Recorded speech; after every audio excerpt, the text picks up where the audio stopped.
কাছাৰত অসমৰ ভূমি দখলৰ চেষ্টা চলোৱা মিজু দুৰ্বৃত্তৰ সন্ত্ৰাস পেট্ৰল বোমা নিক্ষেপ কৰি মিজু দুষ্কৃতিকাৰীয়ে জ্বলাই দিলে অসমৰ কেইবাখনো গাঁও মিজু দুৰ্বৃত্তৰ আক্ৰমণত আহত হৈছে 40 জনৰো অধিক অসমীয়া এই ভয়ংকৰ ঘটনাৰ পিছতে সীমান্তৱৰ্তী লাইলাপুৰত বিৰাজ কৰিছে চেপা উত্তেজনা অসমৰ গাঁও জ্বলালে মিজু দুষ্কৃতিকাৰীয়ে অসমৰ গাঁৱত পেট্ৰল বোমা দলিয়াই মিজু দুষ্কৃতিকাৰীৰ উপদ্ৰৱ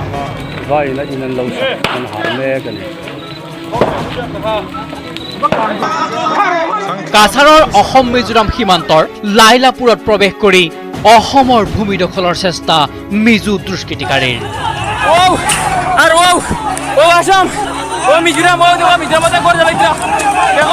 শনিবাৰে নিশা লাইলাপুৰত মিজু দুষ্কৃতিকাৰীয়ে প্ৰৱেশ কৰি জনবসতি অঞ্চলত নিক্ষেপ কৰে পেট্ৰল বোমা টপ টপকৈ জ্বলি উঠে ইখনৰ পিছত সিখন গাঁও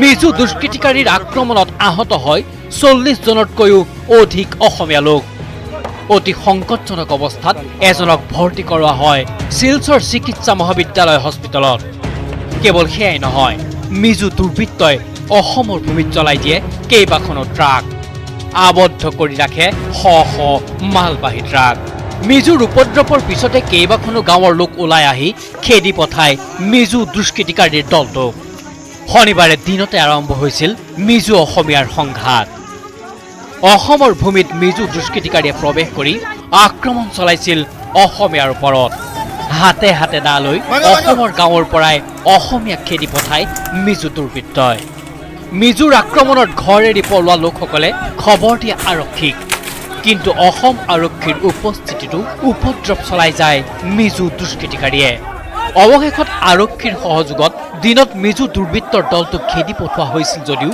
নিশা পুনৰ লাইলাপুৰত প্ৰৱেশ কৰি মিজু দুৰ্বৃত্তই জ্বলাই দিলে ইখনৰ পিছত সিখন গাঁও অসম মিজোৰাম সীমান্তৰ চিংলা সংৰক্ষিত বনাঞ্চল মিজু দুষ্কৃতিকাৰীয়ে দখল কৰাক লৈ কিছু দিনৰে পৰা অসম মিজোৰাম সীমান্তত সৃষ্টি হৈ আছে অপ্ৰীতিকৰ পৰিস্থিতিৰ শনিবাৰে নিশা যেন তাৰেই ঘটিল পূৰ্ণ প্ৰতিফলন আনহাতে আগ্ৰাসী মিজুৱে অসমৰ মাটি দখলৰ চেষ্টাৰে কৰা চূড়ান্ত গুণ্ডাগিৰিৰ পিছত সমস্যাত পৰিছে মিজোৰামত বাস কৰা অসমীয়া লোকসকলো মিজোৰামত বাস কৰা অসমীয়া লোকসকলক আবদ্ধ কৰি ৰাখিছে মিজু দুষ্কৃতিকাৰীয়ে আইজলসহ বিভিন্ন স্থানত আবদ্ধ শ শ অসমীয়াক ঘৰৰ বাহিৰৰ পৰা ওলাব নোৱাৰিব বুলি ফৰমান জাৰি কৰিছে মিজুৱে অমিজু লোকসকলৰ বাবে চৰকাৰীভাৱে জাৰি কৰা হৈছে কাৰফিউ অসম মিজোৰাম সীমান্তত সৃষ্টি হোৱা অপ্ৰীতিকৰ পৰিস্থিতিৰ বুজ ল'বলৈ ঘটনাস্থলীত উপস্থিত হয় মহিলা কংগ্ৰেছৰ কেন্দ্ৰীয় সভানেত্ৰী সুস্মিতা দেৱৰ নেতৃত্বত কংগ্ৰেছৰ এটা সজাতি দল সমগ্ৰ ঘটনাক লৈ ৰাজ্য চৰকাৰৰ ভূমিকাক তীব্ৰ ভাষাৰে সমালোচনা কৰে সুস্মিতা দেৱে বলেছেন যে সন্তোষ বন্দ্যোপাধ্যায় যখন মন্ত্রী ছিলেন উনি ডিসি কে একটা ফোন করেছিলেন আর ডিসি স্পটে এসেছিল গাঙ্গুলির সঙ্গে কিন্তু আজকে ডিসি এসপি আসছে না কেন কারণ উপর থেকে কোনো অর্ডার নেই তাই বলে আমাকে সিদ্দিকটা রাতে ফোন করেছে আমি বলছি ডিসি এসপি যাও কার না যাও আমি আর আপনি যাব আমরা মানুষের পাশে গিয়ে দাঁড়াতে এতিয়া সীমান্তত মিজু অসমীয়াৰ সংঘাতৰ সমান্তৰালকৈ মিজোৰামত অসমীয়া লোকসকলক আবদ্ধ কৰি ৰখা ঘটনাই পৰিস্থিতিৰ অধিক অৱনতি ঘটোৱাৰে আশংকা শিলচৰৰ পৰা Aniruddha Laskar news 18 Assam north east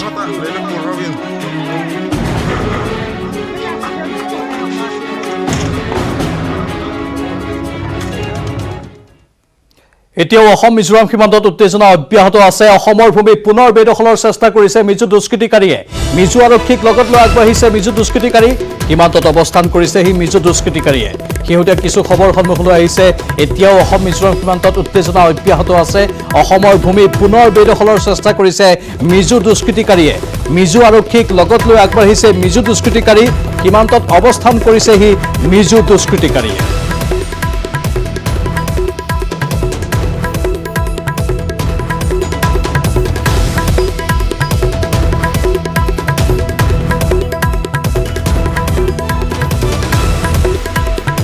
মুঠতে এতিয়া জ্বলি আছে অসম মিজোৰাম সীমান্তত মিজো আৰক্ষীৰ সহযোগত অৱস্থান কৰিছে শ মিজো লোকে। তেনে সময়তে মন্ত্ৰী চন্দ্ৰমোহন পাটোৱাৰীয়ে ক'লে যে হাম কাটিছে হেনো সীমান্তৰ পৰিস্থিতি।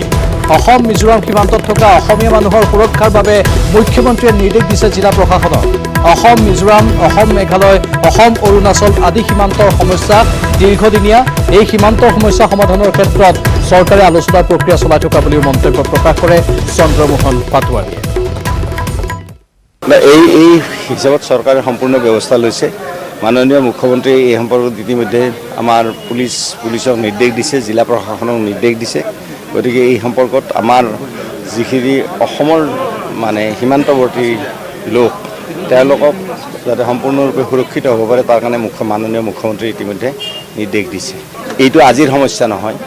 অসম নাগালেণ্ড, অসম অৰুণাচল, অসম মেঘালয়, অসম মিজোৰাম এই সীমাৱৰ্তী অঞ্চলত প্ৰায় ঘটনা ঘটি থাকে। আপোনালোকে দেখি থাকে, কাৰণ ঘটি থাকে এইকাৰণে যে কিছুমানে আমাৰ অসমৰ ফালে আহি পেলাই মাটি দখল কৰিব চায়, গতিকে আমাৰ মানুহে মাটি দখল কৰিব নিদিয়ে। গতিকে এইবিলাক আজি হোৱা ঘটনা নহয়। এইটো যেতিয়াৰ পৰা আমাৰ স্বাধীনতাৰ পিছতে যেতিয়া আমাৰ অসমখন সাত টুকুৰা হৈ গ'ল, সেই 7 টুকুৰা হোৱাৰ সময়ত এই সীমা বিবাদটো প্ৰতিখন ৰাজ্যৰ লগত সদায় চলি আছে। মিজোৰামৰ এই ঘটনাটো আপোনালোকে জানে, আজিৰ পৰা 2 বছৰ আগতো এই ঘটনাটো হৈছিল, আপোনালোকে জানে। তো পুলিচে ধুনীয়াকৈ এইটো গোটেই কথাটো পুলিচে ধুনীয়াকৈ নিয়ন্ত্ৰণ কৰিছে। ঠিক তেনেধৰণে আসাম নাগালেণ্ড সীমান্ত প্ৰায়ে হৈ থাকে এনেকুৱা ধৰণৰ ঘটনা। গতিকে এইটোৰ ক্ষেত্ৰত আমাৰ অসমবাসী ৰাইজে চিন্তা কৰিবলগীয়া নাই, কাৰণ মাননীয় মুখ্যমন্ত্ৰী ইতিমধ্যে পুলিচ প্ৰশাসন আৰু জিলা প্ৰশাসনক নিৰ্দেশ দিছে। আনফালে অসম মিজোৰাম সীমান্তৰ অশান্তকৰ পৰিস্থিতি সন্দৰ্ভত প্ৰধানমন্ত্ৰী নৰেন্দ্ৰ মোদীৰ সৈতে আলোচনা মুখ্যমন্ত্ৰী সৰ্বানন্দ সোণোৱালৰ। মিজোৰামত সুৰক্ষিত থাকিব অসমীয়া লোক। আনহাতে অসমতো মিজো লোকৰ চিন্তাৰ কোনো কাৰণ নাই বুলি নিউজ 18ক জনালে বিজেপিৰ মুখপাত্ৰ বিধায়ক ডক্টৰ নুমল মমিনে। লগতে অসম মিজোৰামৰ উত্তেজনাক লৈ কংগ্ৰেছক ৰাজনীতি নকৰিবলৈ সকিয়নি প্ৰদান কৰিছে বিজেপিয়ে। অসমত মিজো লোকৰ আক্ৰমণৰ আঁৰত কংগ্ৰেছৰ হাত আছে বুলিও অভিযোগ কৰে ডক্টৰ নুমল মমিনে। অসমৰ জনগণৰ যি মিজোৰামত আবদ্ধ হৈ আছে বুলি বাতৰি ওলাইছে, শংকিত হ'ব নালাগে। অসম চৰকাৰে ক্ষিপ্ৰতাৰে এই বিষয়ত ব্যৱস্থা লৈ আছে আৰু মাননীয় মুখ্যমন্ত্ৰী সৰ্বানন্দ সোণোৱাল ডাঙৰীয়াই ইতিমধ্যেই প্ৰাইম মিনিষ্টাৰ অফিচলৈ যোগাযোগ কৰিছে আৰু চিফ ছেক্ৰেটাৰী লেভেলত যিখিনি কৰিবলগীয়া কাম আমি অসম চৰকাৰে কৰিছে। খুব সোনকালেই মই ভাবোঁ এই ডিছপিউট আমি হাম কাটিব আৰু অসমৰ যিসকল ব্যক্তি মিজোৰামত আছে তেখেতসকল সুৰক্ষিত কৰাৰ কাৰণে অসমৰ চৰকাৰে যাৱতীয় ব্যৱস্থা হাতত লৈছে। প্ৰাক্তন সাংসদ সুস্মিতা দেৱ আৰু প্ৰাক্তন মন্ত্ৰী ছিদ্দিক আহমেদে কিন্তু গোটেই সমগ্ৰ ঘটনাৰ বাবে বিজেপি চৰকাৰক দোষাৰোপ কৰিছে ৰাজ্য চৰকাৰ। নাই, ইমান সোনকালেই যদি দোষাৰোপটো কৰি দিয়ে, মোৰতো সন্দেহ হয় কংগ্ৰেছেহে এইবিলাক কৰি আছে। কোনটো ভিত্তিত তেখেতসকলে দোষাৰোপ কৰিবলৈ এই গণ্ডগোল যিবিলাক লাগিছে মিজোৰামত কি হৈছে কি নাই চাব লাগিব, চাই তদন্ত কৰিব লাগিব আৰু ইমিডিয়েটলি এতিয়া কৈছে আমি তেখেতসকলৰ যান বাহন ৰক্ষা কৰা আমাৰ দায়িত্ব। এতিয়া ৰাজনীতি কৰাৰ সময় নহয়, ৰাজনীতি কৰাৰ সময় পাব। আজি অসমীয়াসকলৰ খিলঞ্জীয়া স্বাৰ্থৰ কাৰণে তেখেতসকলে যিসকলে জীয়াতু ভুগিছে তাক আমি প্ৰথমতে এড্ৰেছ কৰিব লাগিব। আজি পোনছাতে গৈ কংগ্ৰেছ বেয়া, বিজেপি বেয়া বা অগপ বেয়া বুলি আজি যদি বোকা চিটিয়াৰ ৰাজনীতি কৰে, কংগ্ৰেছৰ তাতকৈ নিৰ্লজ্জকৰ কাণ্ড হ'বই নোৱাৰে। মিজোৰ আগ্ৰাসনৰ বিৰুদ্ধে কৰিমগঞ্জতো প্ৰতিবাদ। কৰিমগঞ্জৰ অসম মিজোৰাম সীমান্তত মিজো আগ্ৰাসনৰ বিৰুদ্ধে স্থানীয় লোকৰ প্ৰতিবাদ। অসমৰ মাটিত মিজোৰ আগ্ৰাসনত অতিষ্ঠ হৈ পৰিছে এতিয়া স্থানীয় ৰাইজ। সীমান্তৰ কেইবাটাও ঠাইত অসমৰ মাটিত মিজোৱে দখল কৰি আঁৰি দিছে ফলক। সপ্তাহটোত প্ৰায় প্ৰতিদিনেই কৰিমগঞ্জৰ জিলা উপায়ুক্ত আৰু আৰক্ষী অধীক্ষকৰ নেতৃত্বত সীমান্ত এলেকাৰ বুজ লৈ থাকিলেও মিজোৰামৰ আগ্ৰাসন ৰোধ কৰিবলৈ সক্ষম হোৱা নাই প্ৰশাসন। সীমান্তৰ বংপুৰ অঞ্চলত মিজোৰামে আৰক্ষী IR কেম্প নিৰ্মাণ কৰাৰ বিপৰীতে অসম আৰক্ষীয়েও যিকোনো পৰিস্থিতিৰ মোকাবিলাৰ বাবে নিয়োগ কৰিছে যথেষ্ট সংখ্যক সুৰক্ষা বাহিনীৰ জোৱান।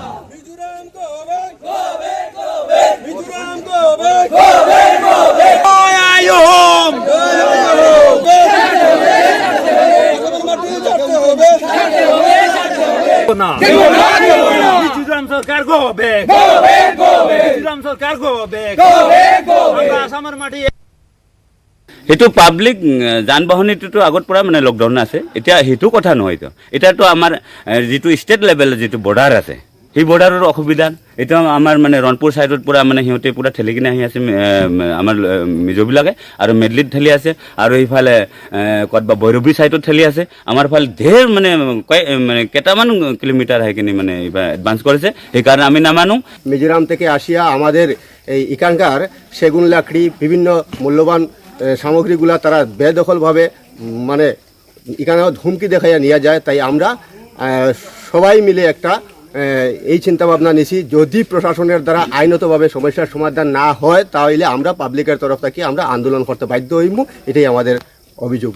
এই যে বর্ডারের যেটা প্রপার ডিমার্কেশন করিয়া এই বর্ডারিং এরিয়ার যা বাসিন্দাদের একটু শান্তিদান যাতে সরকার করে, আসাম সরকারের পাশে আমার এইটাই দাবি আর কি। এখানে বিগত কয়েকদিন থেকে ধরুন প্রথম লকডাউন থেকে মিজোয়ে আপনার আসাম মিজোরাম বর্ডার বানাইছে তারা মেডলি, একচুয়ালি এটা আসামের মাটি। প্ৰাইম টাইম বিটিনত এইখিনি সময় হৈছে বাণিজ্যিক বিৰতিৰ। এগৰাকী জনপ্ৰতিনিধিৰ অভব্য আচৰণে তোলপাৰ লগাইছে ছ'চিয়েল মিডিয়াত। এওঁ আন কোনো নহয়, এওঁ হৈছে বিজেপি বিধায়ক শিলাদিত্য দেৱ। দবকাৰ টোল প্লাজাত কম্পিউটাৰ আৰু টকা দলিয়ালে বিধায়ক শিলাদিত্য দেৱে।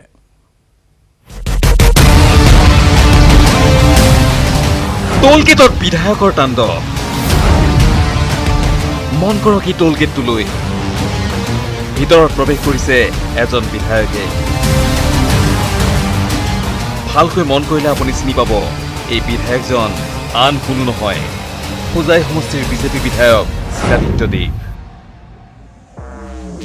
কিন্তু টোলগেটত প্ৰৱেশ কৰি বিধায়কজনে কৰিছে কি? মন কৰক, উগ্ৰমূৰ্তি ধৰি টোলগেটৰ কৰ্মচাৰীজনৰ সৈতে বাদ বিবাদত লিপ্ত হৈছে বিধায়ক শিলাদিত্য দেৱ।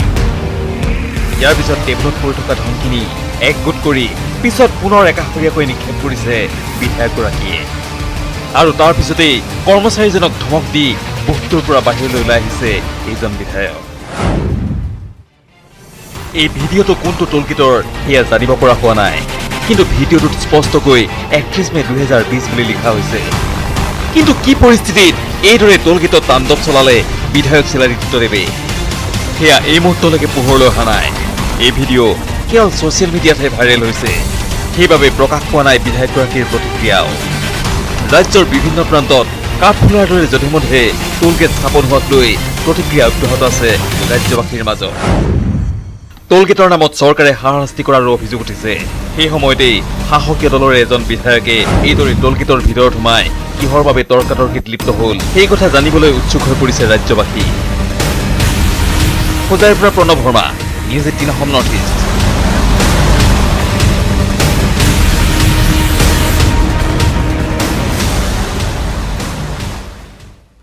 আজমল মুখ্যমন্ত্ৰী হোৱাত আপত্তি কি? শিৱসাগৰ প্ৰেছ ক্লাবত প্ৰশ্ন তুলি এইবাৰ বিতৰ্কত আঞ্চলিক গণমৰ্চাৰ মুখ্য আহ্বায়ক অজিত কুমাৰ ভূঞা।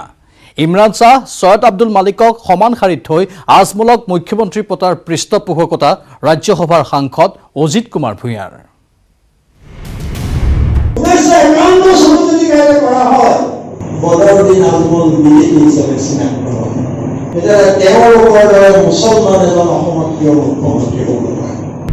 আজমল মুখ্যমন্ত্ৰী হলে জগৰ কি?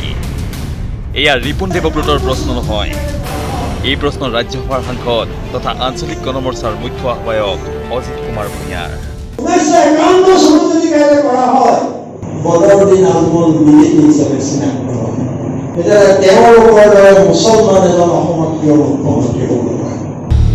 এআইডিএফক সামৰি কংগ্ৰেছে মহাজোঁট বন্ধনৰ কুচকাৱাজ চলাই থকাৰ সময়ত এতিয়া সবাতোকৈ যেন উৎসাহী হৈ পৰিছে আঞ্চলিক গণমৰ্চাৰ অজিত কুমাৰ ভূঞা। আজমলক মুখ্যমন্ত্ৰী পতাৰ পৰিকল্পনাৰেই এতিয়া যেন সাংসদ অজিত ভূঞাই চলাইছে আঞ্চলিকতাবাদী শক্তিৰ পুনৰুত্থানৰ অভিযান। শিৱসাগৰৰ প্ৰেছ ক্লাবত উপস্থিত হৈ সাংসদ ভূঞাই ক'লে, ইমৰান শ্বাহ, ছৈয়দ আব্দুল মালিকে যদি অসম সাহিত্য সভাৰ সভাপতি হ'ব পাৰে তেন্তে আজমলৰ দৰে মুছলমান কিয় অসমৰ মুখ্যমন্ত্ৰী হ'ব নোৱাৰে? 1951 চনত যদি কাইলৈ কৰা হয়, মই সাংবাদিক হিচাপে মই অনুসন্ধান কৰিছো, বদৰুদ্দিন আজমল বিজেপি হিচাপে চিনাক্ত হ'ব।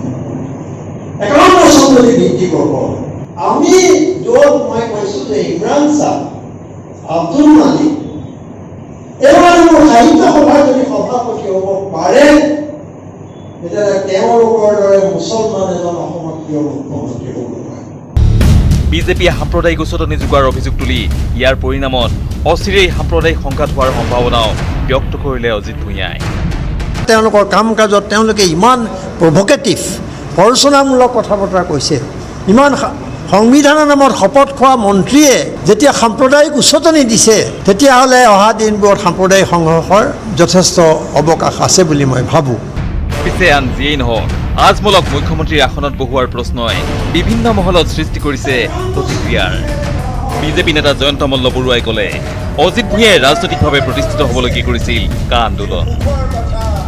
অজিত ভূঞা ডাঙৰীয়াই যিহেতু বদৰুদ্দিন আজমলৰ নেগুৰত ধৰিয়ে ৰাজ্যসভাৰ সাংসদ হৈছিল, কা আন্দোলনটো এটা মাত্ৰ অচিলা আছিল। কা আন্দোলনৰ মূল উদ্দেশ্য আছিল অজিত ভূঞা ডাঙৰীয়াই নিজকে ৰাজনৈতিকভাৱে প্ৰতিষ্ঠিত কৰা, আৰু তেওঁ ৰাজনৈতিকভাৱে প্ৰতিষ্ঠিত কৰিলে, আৰু তেওঁ তৰুণ গগৈ আৰু বদৰুদ্দিন আজমলৰ নেগুৰত ধৰিয়ে তেওঁ ৰাজ্যসভাৰ সাংসদ হৈছে। গতিকে বদৰুদ্দিন আজমলক তেওঁ মুখ্যমন্ত্ৰী বনাবলৈ চাব। শিৱসাগৰৰ পৰা Joyjyoti Gogoi, news 18 Assam north east. Assam জাতীয় পৰিষদক পুনৰবাৰ সুলেখা চিয়াহীৰ লগত তুলনা কৰিলে মন্ত্ৰী তথা অগপৰ সভাপতি অতুল বৰাই। সুলেখা চিয়াহীৰ প্ৰসংগৰে অতুল বৰাই নস্যাৎ কৰিলে এজেপিৰ গণভিত্তিৰ কথা। লগতে অগপক অসমৰ আঞ্চলিকতাবাদৰ স্তম্ভ আখ্যা মন্ত্ৰী অতুল বৰাৰ। আমি যেতিয়া স্কুলত পঢ়ি আছিলোঁ, তেতিয়া সুলেখা বুলি এটা চিয়াহী আছিলে, মানে বহুত পপুলাৰ চিয়াহী এইটো। তাৰপৰা সুৰেখা বুলি এটা উলিয়াই দিলে যাতে সুলেখাৰ নিচিনাকৈ ই বিক্ৰী বাৰ্তা হয়, কিন্তু নহ'ল। সুলেখা চিয়াহী দেখি উলিয়াইছিল সুৰেখা চিয়াহী, এজেপিক দেখি খুলিলে এজেপি। সুলেখা চলিছিল, সুৰেখা নচলিল। অগপক নকল কৰি খোলা নতুন ৰাজনৈতিক দলৰো একেই দশা হ'ব।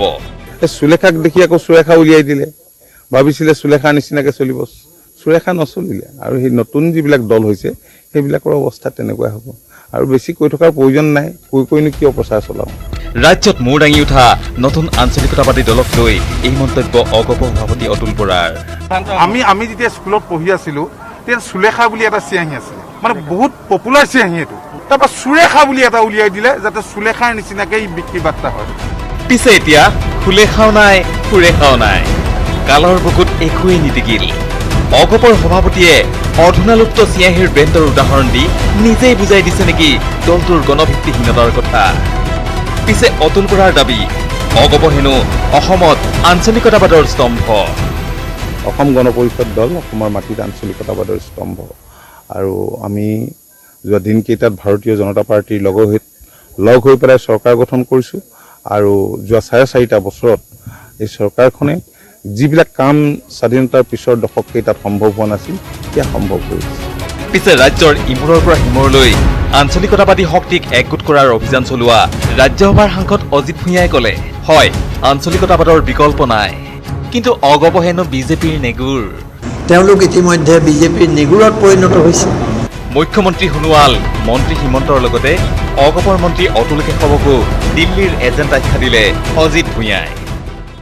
এওঁলোক হ'ল দিল্লীৰ এজেণ্ট, যে সৰ্বানন্দ সোণোৱাল, হিমন্ত বিশ্ব শৰ্মা, অতুল বৰা, কেশৱ মহন্ত। শিৱসাগৰৰ পৰা জয়জ্যোতি গগৈৰ সহযোগত কাজিৰঙাৰ পৰা Bitopan Bora, news 18 Assam north east. খবৰৰ ধাৰাবাহিকতা অক্ষুণ্ণ ৰাখিম, কিন্তু পুনৰ সময় হৈছে বাণিজ্যিক বিৰতিৰ। কোভিড প্ৰটকলৰ মাজত শক্তিপীঠ কামাখ্যাত অনুষ্ঠিত হ'ল কুমাৰী পূজা। নৱৰাত্ৰিৰ দ্বিতীয় দিনাখন কৰিলে মাত্ৰ দুগৰাকী কুমাৰীক আৰাধনা। আনহাতে কোভিড টেষ্ট কৰা ভক্তকহে প্ৰৱেশ কৰিবলৈ অনুমতি দিছে শক্তিপীঠ কামাখ্যাত।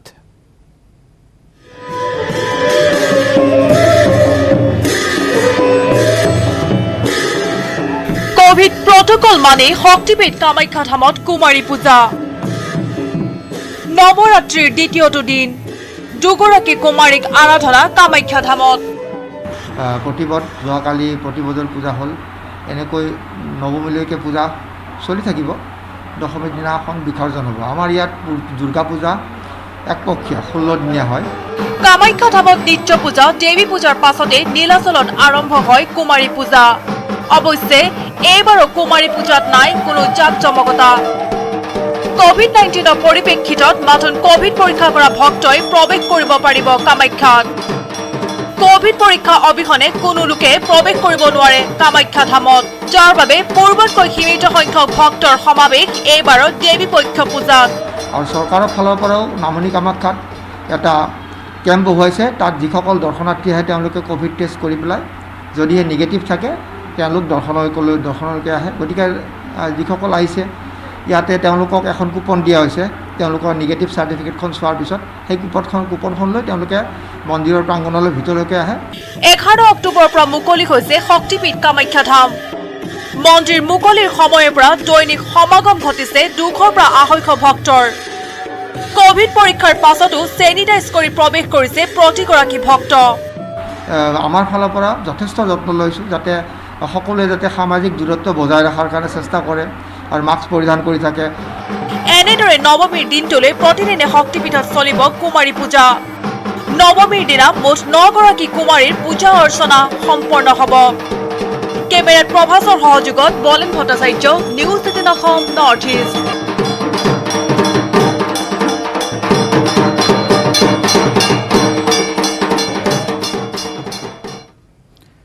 শিৱসাগৰৰ অসম টাই যাদুঘৰ পৰিদৰ্শন কৰিবলৈ গৈ অথন্তৰ মন্ত্ৰী হিমন্ত বিশ্ব শৰ্মাৰ। মন্ত্ৰী উপস্থিত হোৱাৰ সময়ত যাদুঘৰত নাছিল এজনো কৰ্মচাৰী, নাছিল বিদ্যুৎ সেৱা, যাৰ ফলত তলা ভাঙি টৰ্চৰ পোহৰত যাদুঘৰ পৰিদৰ্শন কৰিব লগা হ'ল মন্ত্ৰীগৰাকীয়ে। যাদুঘৰত আজব পৰিস্থিতিৰ মুখামুখি হ'ল মন্ত্ৰী হিমন্ত বিশ্ব শৰ্মা। এয়া যাদু নে আন কিবা? শিৱসাগৰৰ অসম টাই যাদুঘৰ পৰিদৰ্শন কৰিবলৈ আগবাঢ়িছিল মন্ত্ৰী হিমন্ত বিশ্ব শৰ্মা। শুকুৰবাৰে হঠাৎ মন্ত্ৰীগৰাকীয়ে এই কাৰ্যসূচী লোৱাৰ পিছতেই প্ৰৱেশ পথতেই প্ৰথমটো অথন্তৰৰ মুখামুখি হ'ল মন্ত্ৰী হিমন্ত বিশ্ব শৰ্মা। চাবিৰে তলা খোলাৰ সলনি প্ৰৱেশদ্বাৰৰ তলা ভাঙি দিবলগীয়া হ'ল খোদ জিলা উপায়ুক্তগৰাকীয়ে, কিয়নো যাদুঘৰটোত সেই সময়ত নাছিল কোনো এজন কৰ্মচাৰী। উপায়ুক্তগৰাকীয়ে তলা ভাঙি মন্ত্ৰীগৰাকীক যাদুঘৰলৈ আগবঢ়াই নিলে ঠিকেই, পিছে যাদুঘৰৰ ভিতৰতো এইবাৰ আন এক অথন্তৰ। বিগত 4-5 দিনে যাদুঘৰটোত হোৱা নাই বিদ্যুতৰ যোগান। টৰ্চৰ পোহৰত মন্ত্ৰীগৰাকীয়ে দৰ্শন কৰিলে আহোম যুগৰ বহু আপুৰুগীয়া সম্পদ। পিছে ৰাজ্য চৰকাৰৰ সাংস্কৃতিক সঞ্চালকালয়ৰ অধীনত থকা এই টাই যাদুঘৰৰ অৱস্থা দেখি স্তম্ভিত হৈ পৰিল মন্ত্ৰীগৰাকী। সকলো দেখা শুনাৰ পিছত মন্ত্ৰীগৰাকীয়ে ক'লে ভৱিষ্যতে উন্নীত কৰা হ'ব এই সংগ্ৰহালয়টো। উন্নীতকৰণ আৰু ইয়াক ভালকৈ লালন পালন কৰাৰ প্ৰয়োজনীয়তা আছে। সেই বিষয়ে মই গুৱাহাটীত গৈ সাংস্কৃতিক সঞ্চালকালয় মন্ত্ৰী আৰু সঞ্চালকক ক'ম। মই ভাবোঁ যে নিশ্চয় আমি ইয়াৰ পৰিৱেশটো উন্নত কৰিব পাৰিম আৰু বহু আপুৰুগীয়া সম্পত্তি বিভিন্ন স্থানত আছে, ইয়াক আমি আনি কেন্দ্ৰীয়ভাৱে ইয়াতে নিশ্চয় ভাল কৰি আমি ৰাখিব পাৰিম। লক্ষণীয়ভাৱে ৰাজ্য চৰকাৰৰ বহু বিভাগ এতিয়া এইদৰেই হৈ পৰিছে অৱহেলিত। বহু বিষয়া কৰ্মচাৰীৰ কামৰ নমুনাই খোদ মন্ত্ৰীকো পেলাই আহিছে অস্বস্তি। শিৱসাগৰৰ পৰা Jayashree Gogoi, news 18 Assam north east. বাতৰিত পুনৰ সময় হৈছে বাণিজ্যিক বিৰতিৰ। পুনৰ স্বাগতম। যিকোনো মুহূৰ্ততে বিজেপিৰে মিত্ৰতা ভংগ কৰিব পাৰে হাগ্ৰামা মহিলাৰী নেতৃত্বাধীন BPF-এ। বিটিআৰৰ নিৰ্বাচনত BPF-ক সংগ নিদি নিজাববীয়াকৈ প্ৰাৰ্থিত্ব দিয়া বিজেপিৰ দাবী, এইবাৰ BPF-এ এখনো আসনতেই জয়ী হ'ব নোৱাৰে। কি হ'ব হাগ্ৰামাৰ BPF-ৰ ভৱিষ্যত? নিজৰ কব্জাত ৰবনে বড়োভূমি? এনে অনিশ্চয়তা এতিয়া বিৰাজ কৰিছে বড়োভূমিৰ ৰাজনীতি। তাতে হাত উজান দি সকলোৰে অংকত আউল লগাইছে বিজেপিয়ে। এফালে প্ৰমোদ বড়োৰ UPPL, আনফালে সাংসদ নৱকুমাৰ শৰণীয়াৰ গণসুৰক্ষা পাৰ্টীয়েও জুৰুলা কৰিছে 17 বছৰে বড়োভূমিত শাসন চলোৱা হাগ্ৰামা মহিলাৰী। এনে সন্ধিক্ষণত বিজেপিয়ে দাবী কৰিলে এখনো আসন নাপায় BPF-এ। বিটিআৰৰ নিৰ্বাচনত শূন্য হ'ব BPF। নাই, এতিয়া BPF-এ চিট জিকিলে BPF-তো এটাও চিট নিজিকিব এইবাৰ। বিজেপি আমি 26টা লিখি দিছোঁ, আমি 22টামান জিকিম এইবাৰ তাত, আৰু বেলেগ বেলেগ দলে জিকিব। তো গতিকে BPF-ৰ অৱস্থা একদম বেয়া। এই কাউন্সিল গঠন কৰা BPF-ৰ আমাৰ প্ৰয়োজন হ'ব নহ'ব আজিৰ ডেটত ক'ব পৰা নাযায়, কিন্তু মোৰ বোধেৰে প্ৰয়োজন আমাৰ নহ'ব, কাৰণ আমি বিজেপিয়ে নিজেই তাত কাউন্সিল গঠন কৰিব পাৰিম। বিজেপিৰ মুখপাত্ৰ তথা বিধায়ক ডাক্তৰ নুমল মমিনৰ দাবী, বিজেপিয়ে একক সংখ্যাগৰিষ্ঠতা পাব বিটিআৰত। বিটিআৰত চৰকাৰ গঠন কৰিব বিজেপিয়ে। বিজেপিৰ মুখপাত্ৰ তথা বিধায়ক ডাক্তৰ নুমল মমিনে এনেদৰে দাবী কৰাৰ সময়ত প্ৰশ্ন কৰা হ'ল যে 2021 বিধানসভাৰ নিৰ্বাচনত BPF-ৰে থাকিবনে বিজেপিৰ মিত্ৰতা? এই প্ৰশ্নৰ উত্তৰত বিধায়ক মমিনে কি কয় শুনক। এতিয়া বিছৰ যিটো কাউন্সিল BPF-ত এইবাৰ BJP লেড কাউন্সিল হ'ব আৰু আমি BJP এইবাৰ কাউন্সিল গঠন কৰিম, সেইটো খাটাং। কিন্তু 21ত BPF আমাৰ লগত থাকে নাথাকে সেইটো 21ৰ নিৰ্বাচনৰ যেতিয়া কল্পনা আৰম্ভ হ'ব তেতিয়া আমি চিন্তা কৰা ডেফিনেটলি সেইটোত আমি গম পাম আৰু এইটো দলে নিৰ্ধাৰণ কৰিব। সেইটো সময়ত আমি নিশ্চয়কৈ আপোনালোককো তেতিয়া এই খবৰটো দিব যে আমি BPF-ৰ লগত কোৱালিশ্যন কৰিছোঁ নে নাই। উল্লেখযোগ্য যে বিজেপিৰ আগ্ৰাসী মনোভাৱ আৰু আচৰণত এতিয়া বৰ বেয়াকৈ আক্ৰান্ত হাগ্ৰামা মহিলাৰী। সেয়ে নতুন বাটৰ সন্ধানত আছে হাগ্ৰামা। ইতিমধ্যে কংগ্ৰেছ AIUDF-ৰ মহাজোঁটৰ সৈতেও যোগাযোগ স্থাপন হৈছে বুলি জানিব পৰা গৈছে। কেমেৰা পাৰ্চন সঞ্জয় বৰাৰ সৈতে Biju Kumar Deka, news 18 Assam north east.